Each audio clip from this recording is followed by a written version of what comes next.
It's the Locked On Podcast Network, your team every day. You are Locked On Saints, your daily New Orleans Saints podcast. Part of the Locked On Podcast Network, your team every day.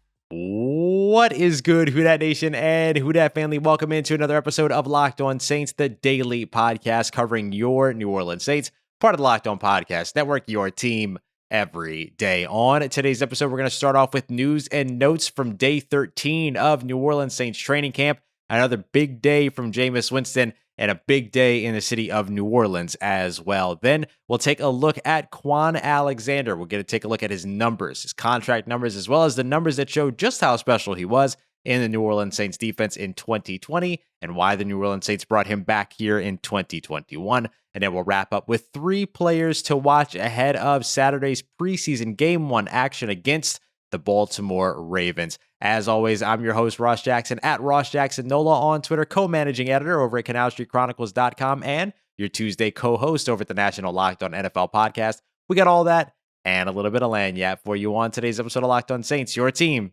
every day. All right, family, let's kick off today's episode with a quick look at some of the news and notes that you need to know from a very busy Thursday, not only for the New Orleans Saints, but for the city of New Orleans as well. Let's start off with another big day in the passing game from Jameis Winston. Had a big 60-plus yard pass to Easop Winston. Most of that traveling through the air, a diving catch by Winston in a play that's now being called the best throw and catch of camp. This comes off the heels of a day to where they were calling a pass from Jameis Winston to Deontay Harris the best throw and catch of camp. So 2 big days in a row from Jameis Winston, although you'd still like to see a little bit more consistency on a pass-to-pass basis. The pass right after the big 60-plus yarder was a near turnover. So you do want to see a little bit more consistency there, but you're stringing together a little bit of consistency in terms of day-to-day here and right on time, as the New Orleans Saints are going to be traveling on Friday ahead of the Saturday preseason game against the Ravens in Baltimore. No decision at the time of my recording this about which quarterback will get the first set of reps and get the first team reps during that preseason game. But keep in mind that whoever gets them in this preseason game, the other quarterback will get those early reps in the second preseason game next week. Now, I don't want to undersell Taysom Hill here. He had a solid day as well. I believe he was about 7 of 9. If you want to see some more in-depth numbers about the entire quarterback battle, go and check out the incredible work of Luke Johnson over at NOLA.com. I don't want to spoil anybody's work out there, but just on a play-to-play basis, you saw a little bit more, let's say more opportunities for Jameis Winston on Thursday. Some of that having to do with having to shift from inside to outside when it came to practice on Thursday for the Saints. So some fewer opportunities for Taysom Hill, but still a solid day for him. Just hard to keep pace with that big ol' arm of Jameis Winston when everything is clicking and looking good like it was on Thursday. But of course, it's not just about the upcoming away game that made some storylines across the city of New Orleans. The real ripple effect came about the upcoming home games and indoor activities within the city. New Orleans now requiring proof of vaccination or a negative PCR test taken within the last 72 hours for any indoor events, which includes the Superdome and Saints games. I'm going to say for now, because we're not into the regular season yet. We still have a little bit of time before that gets there, but something to keep in mind if you plan on seeing a Saints game, either having a PCR test, ideally a negative PCR test, or what is required, a negative PCR test that is taken 72 hours before that Saints game, or if you are fully vaccinated, having your vaccine card or your digital vaccine card with LA Wallet. But here's the thing that I think is most important about this. Despite this new mandate that is requiring vaccination status or a negative PCR test for entry, the NFL and New Orleans Saints still expect full capacity at the Caesars Superdome in 2021. Do keep in mind that there is also an indoor mask mandate that would still be in effect as well. All right, let's talk a little bit about some of the personnel changes for the New Orleans Saints. We had some roster moves on Thursday. The New Orleans Saints signing former 5th-round selection from 2018 New York Giants defensive tackle RJ McIntosh.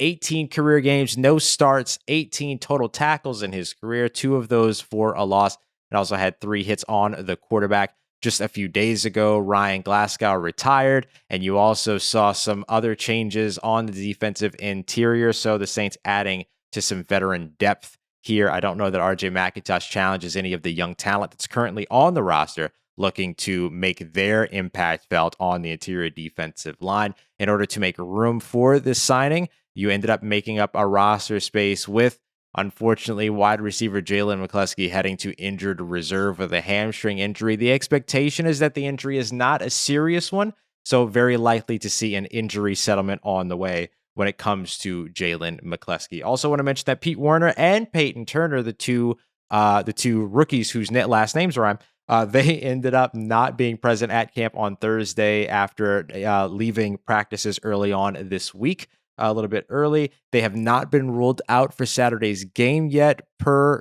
head coach Sean Payton. Timely Lewis, the wide receiver, also left with the training staff early on Thursday, but Ty Montgomery made his return immediately after being carted off the field on Wednesday. Very likely then, if that is the case, that he was possibly carted off due to heat or cramping issues. So he was off working on the side, but he was back with the team. Coming up next, speaking of injury, we want to talk about the miraculous recovery and return of one Kwon Alexander, finding his way back to the New Orleans Saints roster and finding his way back to another opportunity. We got details on the numbers, how to do with his contract, but I want to dive into the numbers about what made him special in 2020 and why it makes sense the New Orleans Saints brought him back here in 2021 as we continue on with today's episode of Locked On Saints. The New Orleans Saints have provided themselves with a variety of options at the linebacker position, and we are celebrating the freedom of choice when it comes down to that as these guys continue to compete with one another. And the other way that we celebrate freedom of choice, of course, is with our guys over at Built Bar, BuiltBar.com, who had an incredible moment agreeing to cover the tuition of 36 walk-ons for BYU. They're all over social media right now, and deservedly so. So if you want to take part in what an incredible company is doing, go and check them out over at Built.com. They've got 9 incredible protein bar flavors. These protein bars that taste like candy bars, and limited edition Rocky Road flavor as well. That looks absolutely incredible. Got a box of them on the way myself because I always like to check out the limited edition flavors that go quickly. So make sure you're always checking out the website there at Built.com. You can get yourself a sample box or create your own box, pick up to 3 different flavors or all of one flavor if you bees like that. So go and check them out. Grab your absolute favorite Built bars, absolute favorite protein bars over at Built.com. And don't forget to use the promo code LOCKED15, LOCKED15, so you can get 15% off of your next order at Built.com. All right, Who Dat Nation, continuing on with today's episode of Locked On Saints, and we finally get to do it. We finally get to talk about Kwon Alexander. We're going to start with the numbers, his contract numbers. Then we're going to start with the numbers. Then we're going to jump to the numbers that kind of illustrate how special he was for this New Orleans Saints defense in 2020 and why it's such a big deal that he's back here in 2021. So let's start with the contract here. The New Orleans Saints bringing him back on a veteran minimum deal. Keep in mind here that the New Orleans Saints moved on from Kwon Alexander and saved over $13 million in doing so in cap space before the 2021 league year began. Well, the New Orleans Saints just brought him back on a $990,000 veteran minimum deal that included a $137.5 million signing bonus and a guarantee of only $387.5 million. I mean, this is remarkable what the New Orleans Saints were just able to pull off, because you have him counting, very little against the salary cap in all of this, and you're bringing him back on this veteran minimum deal. And remember, the contract structure always said up to $3 million, right? Well, here we have some information in terms of how all of that works. If he plays over 50% of snaps and appears in 13 games, then he'll get another $200,000.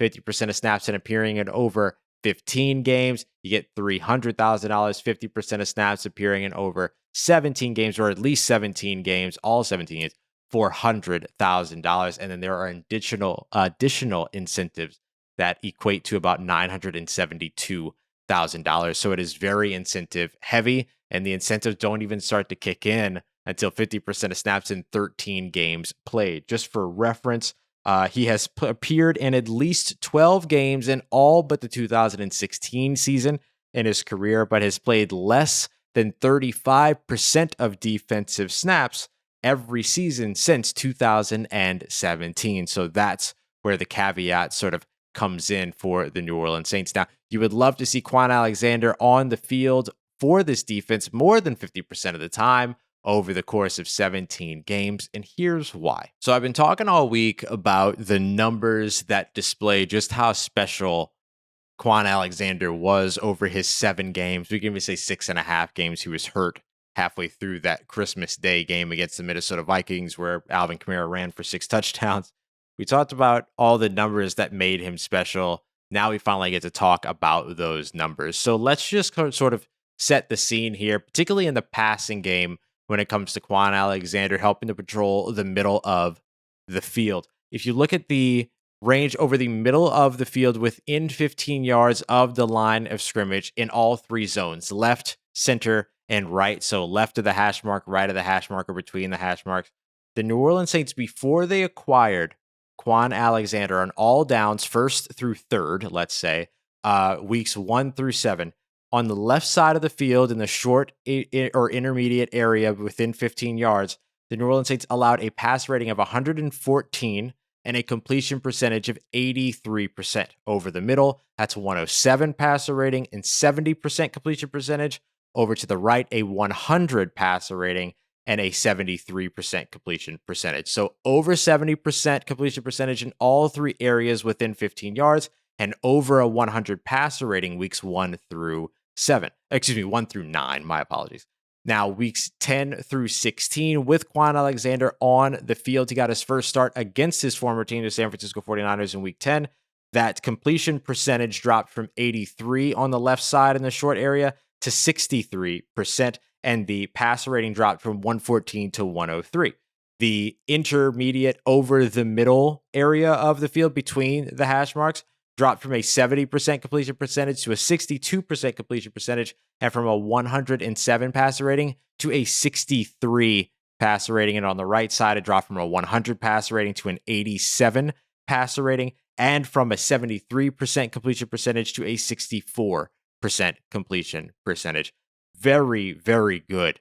Really, really excellent stuff where you see the completion percentage drop at all 3 of those areas of the field within 15 yards of the line of scrimmage, and you see the passer rating drop there as well. Now, we have to also acknowledge that the defense as a whole got better over that time, but it's no coincidence that looking at the middle of the field in the short and intermediate area, as well as over on the left side, to see those numbers come down as drastically as they did, Kwon Alexander absolutely contributed to that. Let's keep going. Let's look at just 3rd down in particular. The New Orleans Saints not great before Kwon Alexander showed up. 140 passer rating allowed on the left side within 15 yards on 3rd down, and an 85% completion percentage. So a ton being given up over on the left side. Over on the right side, same story, 126 passer rating, 74% completion percentage. Over the middle, 94 passer rating, and a 67% completion percentage. All this, by the way, is brought to you by Sharp Football Stats at sharpfootballstats.com. You can go and check all of the great information out over there. Okay, now let's take a look at 3rd down, weeks 10 through 6 in the short area, left, middle, right. Over on the left side, went down from 140 to a 46 passer rating, down from an 85% completion percentage to a 50% completion percentage. Let's jump to the right side. On the right side of the field, that dropped from about 126 passer rating to an 80 passer rating with Kwon Alexander, from a 74% completion percentage to a 50% completion percentage there as well. And this is my favorite one. Short area, right over the middle of the field. With Kwon Alexander, that number dropped from a 94 pass rating to an 18 passer rating, from a 67% completion percentage to a 43% completion percentage. Y'all, Kwon Alexander absolutely helped to revitalize this New Orleans Saints defense in weeks 10 through 16 as compared to weeks 1 through 9. This is remarkable stuff. These numbers are absolutely remarkable. And again, are they all Kwon Alexander by himself? No, absolutely not. This defense got better as a whole as the season went along, but the addition of Kwon Alexander absolutely helped to expedite that process and absolutely helped to, I say, amplify that process. The defense was going to get better no matter what, but Kwon Alexander helped make the defense get even better than it was going to get. So this is why I'm excited about Kwon Alexander being back. If Kwon Alexander is healthy to begin the regular season, I would not be shocked to see him be your immediate starter, regardless of how good Zach Bond has looked over the course of camp, which he has looked good. Pete Werner's also looked good. Andrew Dowell's looked good. Caden Ellis, friend of the pod, he's looked good. I love this linebacker room in terms of the young talent and the way that it's all that they've all stood out. Chase Hansen as well. I want to make sure I acknowledge. But these numbers show you exactly what Kwon Alexander was special and why it is so remarkable that they brought him back on what is essentially a $12 million discount. All right, coming up next, y'all, we're going to take a look at Saturday's game against the Baltimore Ravens. The New Orleans Saints' first preseason action is almost here. We talked about how special Kwon Alexander is. What about some of the other players that maybe aren't getting a lot of shine that you should be watching? Who else are the standout players that you should be checking out on Saturday? We're going to name 3 as we continue on with today's episode of Locked On Saints. And don't forget that today's episode is brought to you in part by our good friends over at betonline.ag. You want to bet on the preseason? You're a lot riskier than I am, but hey, if you're feeling it, you're feeling it. Go and check them out, and you can check out all the lines there. You can also take a look at future win totals, Coach of the Year, MVP, Defensive Player of the Year, Offensive Player of the Year. You can take a look at all of those and get ahead of all of those lines right now before people might have as good an idea as what you have how the NFL might go in 2021. You could also go and check out MLB. You could check out NBA stuff that's coming up, including Summer League and stuff that has nothing to do with sports. You can get in on reality TV shows, game shows, award ceremonies. There's a whole bunch of stuff, even esports, over at betonline.ag. So if you want to go and check them out, head over to the website. Don't forget to use the promo code LOCKEDON when you sign up for your free account and put in your first deposit. That way you can get a 50% welcome bonus on that first deposit. That's a 50% welcome bonus, 50. Put down $500, get an extra $250 on us by using the promo code LOCKEDON with your first deposit. BetOnline, your online sportsbook experts. Let's get it, Who Dat Nation, to wrap it up today's episode of Locked On Saints, our Friday episode, just one day away. We've got preseason football for the New Orleans Saints going up against the Baltimore Ravens tomorrow. You'll probably get another episode to kind of talk a little bit about anything that goes down on Friday. Should get an unofficial depth chart soon, so you're going to want to go over that. And then we'll also get a post-game pod as well before we start back up anew on Monday. So a lot more content coming through here with Locked On Saints. So make sure you're subscribed, following on your favorite podcast provider, subscribed on YouTube, and contributing and locking us in as a part of your daily routine here on Locked On Saints. Now, I want to talk a little bit about 3 players that I'm really excited to see in Saturday's preseason game. And we know some by default, right? How good is Marquez Callaway going to be? What are some of the running backs going to look like? Jameis Winston and Taysom Hill are, of course, on that list. But let's talk about 3 other players that I'm just really excited to see. This one, maybe we'll start off at number 1 with a little bit more of a well-known name. I think a lot of folks are excited to see this guy, especially with the way that he's performed so far during camp.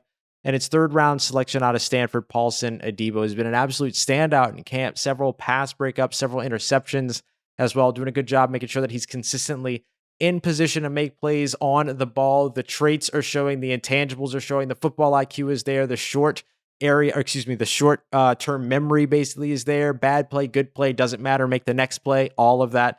So I like what we've seen from Paulson Adebo so far. He still has some mechanics and foundational things to continue to work out. Still, has a little bit, could be a little bit more fluid in his hips, a little bit more fluid in transitioning from back pedal to trail technique, things like that. But that's what, Chris Richard is going to work on. Him getting into his first full speed action since November of 2019 will help with all of that. I'm really interested in seeing Paulson Adebo. And over at CanalStreetChronicles.com, we're doing bold predictions. And one of my bold predictions is that Paulson Adebo has an interception in his first preseason game. I might be getting a little ahead of myself on that one, but, they're supposed to be bold predictions, right? So I went bold But I do think Paul Sardimo is going to be very interesting to watch. Number 29 on the field outside at the cornerback position. Will be interesting to see where he lines up, how he's utilized, and how he performs as well. Let's take a look at number 2 here. This is one that I think a lot of people are going to enjoy hearing me say because I've continued to openly eat my words about this guy. Number 2 here is going to be tight end Juwan Johnson. I was completely convinced that it was going to take more time for Juwan Johnson to be able to transition to the tight end position, and he has just been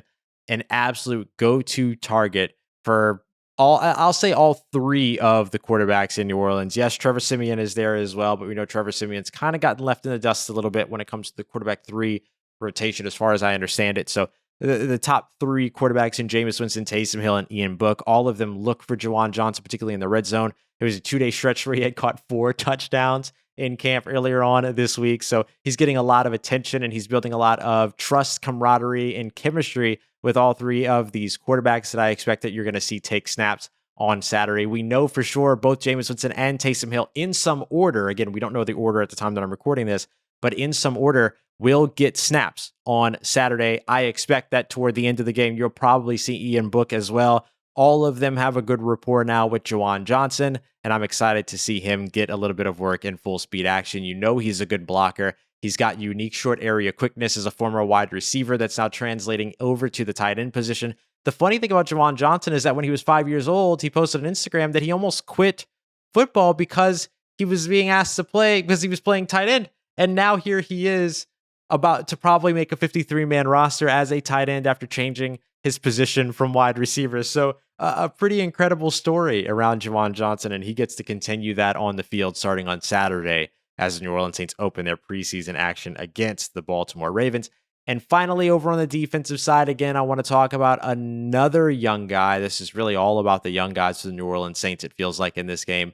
Interior defensive lineman, big number 70, Christian Ringo, Jackson, Mississippi native. So he's here from the Gulf region, played at ULL, the Ragin' Cajuns, and now here he is with an opportunity to immediately contribute to his, another Louisiana team here with the New Orleans Saints. And with Ryan Glasgow having recently retired so he can go and pursue his master's degree in graduate school, it sort of opens up the interior defensive line spot to where your top 4 guys are going to be these young players: Shai Tuttle, Malcolm Roach, Jalen Dalton, and Christian Ringo. The only real competition Christian Ringo really has on the interior right now is a guy like Josiah Bronson, who's an undrafted free agent coming out of Washington this year, who certainly still could challenge and push for a roster spot.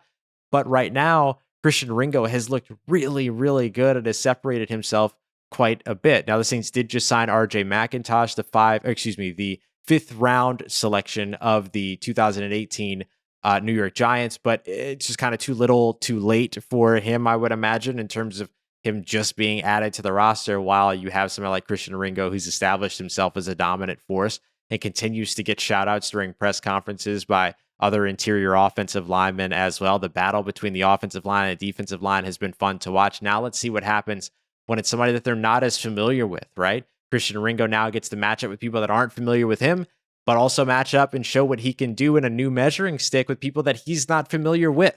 So it'll be interesting to see exactly how he performs. He's performed very well in the run game as well as a pass rusher on the interior as well. So I'm very excited to see what young Christian Ringo has in store, with more opportunities here and a real opportunity to open up the 2021 season on the New Orleans Saints 53-man roster, which we will update, by the way, on Monday's episode after the preseason game. We'll, kind of have a little bit of an overreaction Monday a little bit and start to make some decisions based upon the first preseason game, which of course will change as more preseason games happen, but we'll certainly have some fun with that. And do keep in mind that we're also going to have more episodes this weekend. Once an unofficial depth chart comes out, we'll certainly break that down. And then, of course, an immediate post-game pod will also be available to you after that Ravens game on Saturday. So more for you either later on tonight or tomorrow as we continue on here with Locked On Saints. I appreciate y'all as always for being here and for all the support and everything. We've had an enormous week here at Locked On Saints, so let's keep it going. Make sure you let your friends and family know about the show, and I'll be back with you here very, very soon. For everything in between, though, make sure you check me out on Twitter at Ross Jackson Nola, Nola. Hit me up. Let me know how the family's doing. Let me know how you're living. Let me know how your mom and them. And trust you, that nation. I'll holla at you.